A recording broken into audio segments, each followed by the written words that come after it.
जोपर्यंत संतांची किंमत कळत नाही, साधू संतांच्या संगतीमध्ये आल्यानंतर रेड्याचा उद्धार होतो.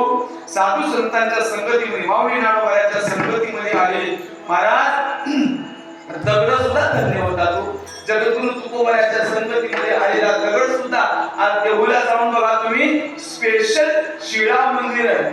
शिळा म्हणजे दगडाचं मंदिर होते हो साधू संतांच्या संगतीमध्ये आल्याच्या नंतर.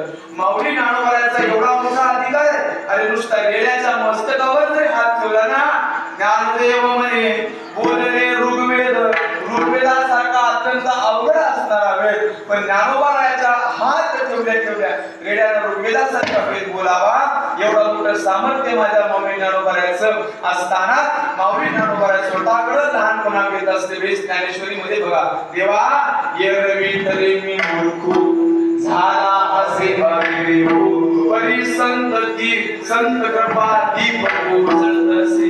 काय माऊली ज्ञानोबाराची भाषा आहे, देवा माझ्यासारखा मूर्ख या जगामध्ये कुणी नाही. मला दोनच आणि आपल्याला म्हणता येते, आपल्याला वाटते आमच्यासारखा शहाणा जगात कुणी नाही. विठाला